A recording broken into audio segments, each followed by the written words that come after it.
Shalom, semangat pagi. Hari ini saya kembali ingin berbagi dengan Anda hal yang sangat saya syukuri.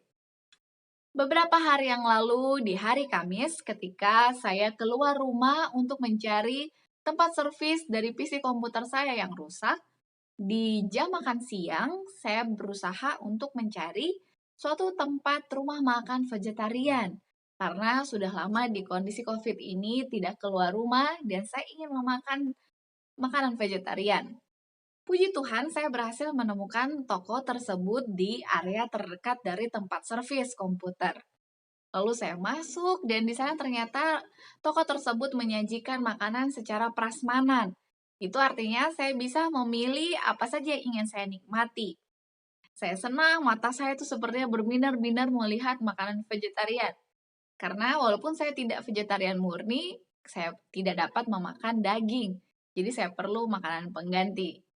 Saya memilih yang mau saya makan dan saya duduk di atas meja, berdoa bersyukur untuk makanan tersebut dan ketika menyelesaikannya, saya pun meminta tolong kepada yang penjual di sana, saya ingin membungkus beberapa makanan karena ada juga makanan kesukaan suami saya. Jadi dengan sukacita saya pun membayarnya dan saya mendapatkan informasi dari ibu mertua saya bahwa ada toko di dekat dari toko vegetarian itu yang juga menjual produk-produk makanan vegetarian, yaitu produk-produk gluten, bumbu jamur, dan sebagainya. Dan ketika saya ketahui harganya, ternyata harga di sana lebih murah dibanding toko-toko sebelumnya yang biasa saya langganan untuk belanja produk vegetarian. Ibu mertua saya pun menyampaikan bahwa di tempat itu makanannya lebih murah dan lebih nikmat. Saya bersyukur kepada Tuhan, walaupun saya sempat sedih karena saya tidak bisa memperbaiki sendiri komputer itu dan harus diservis, ternyata ada sukacita lain yang Tuhan telah siapkan bagi saya, di mana saya bisa menemukan toko vegetarian tersebut. Inilah hal yang saya syukuri. Saya sangat rindu agar Anda pun dapat memiliki hal yang Anda syukuri. Mulailah dari hal-hal yang sederhana, yaitu hal-hal yang kecil. Baik, kita lanjutkan bacaan renungan pagi kita di tanggal 18 April dengan judul Mengubah kehendak kita yang keras kepala kepada kehendak yang disucikan. Ayat intinya tertulis dalam Efesus 6 ayat 6.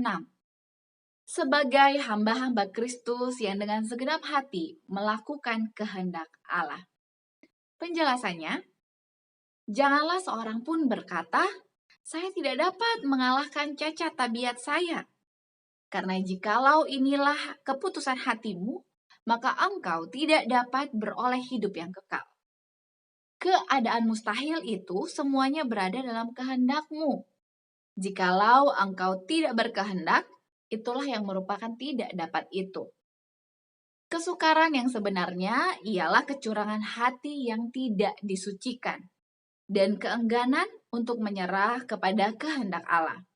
Apabila ada suatu tujuan tertentu lahir dalam hatimu hendak mengalahkan, maka engkau pun akan beroleh kecenderungan untuk mengalahkan dan akan memperkuat ciri pembawaan yang dirindukan tersebut dan akan ikut serta dalam peperangan dengan usaha yang mantap dan tekun. Engkau akan melatih suatu kewaspadaan yang terus-menerus atas segala cacat tabiatmu dan akan mengusahakan praktik-praktik yang benar dalam perkara-perkara kecil. Kesukaran untuk mengalahkan itu akan berkurang sementara hati disucikan oleh anugerah Kristus. Alangkah besarnya pekerjaan yang harus dilakukan bagi kita sebagai perorangan. Jikalau kehendak hati kita yang sombong dan keras kepala itu dibenamkan dalam kehendak Allah, dan jiwa kita diangkat dari keduniawian kepada suasana yang lebih tinggi dan lebih bersih.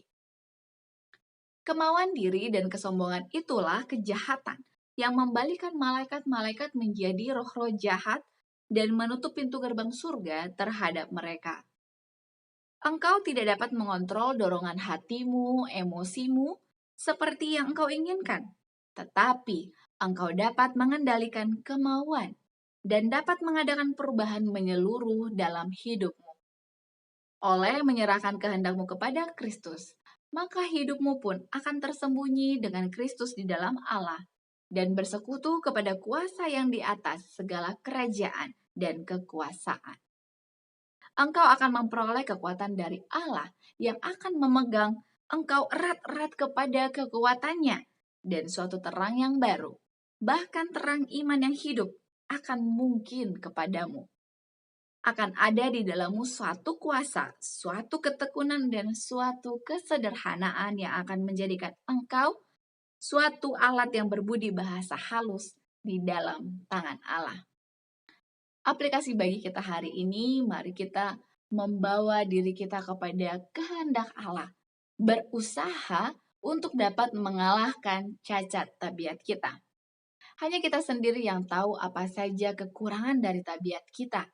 Dan marilah kita berusaha untuk mengikisnya meskipun itu sulit, karena itu harus dilakukan jika kita rindu untuk menjadi warga negara surga. Slogan kita, awali hari ini dengan renungan pagi. Saya bersyukur kepada Tuhan dengan setiap doa yang terus kita lakukan setiap hari, saya pun dapat merasakan sukacita meskipun sempat sedih karena tidak dapat menyelesaikan masalah untuk komputer saya yang mati.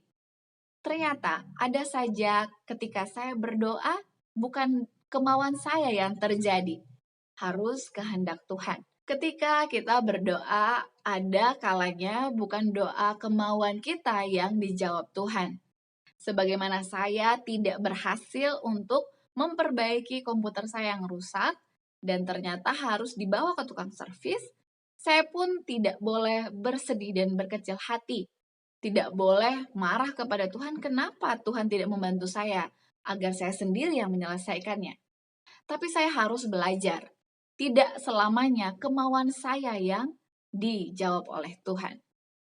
Mari kita terus mengikuti kemauan Tuhan dan biarlah dalam doa kita diajarkan untuk menerima setiap jawaban doa adalah yang terbaik di pemandangan Tuhan, bukan di pemandangan manusia.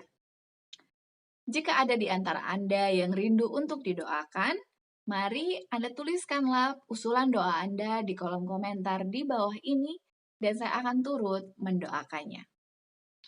Terima kasih banyak bagi Anda yang sudah berpartisipasi dengan menuliskan komentar dan juga turut mendoakan renungan pagi kita setiap hari. Jagalah kesehatan kita bersama agar kita dapat meneruskan bacaan renungan pagi kita esok hari.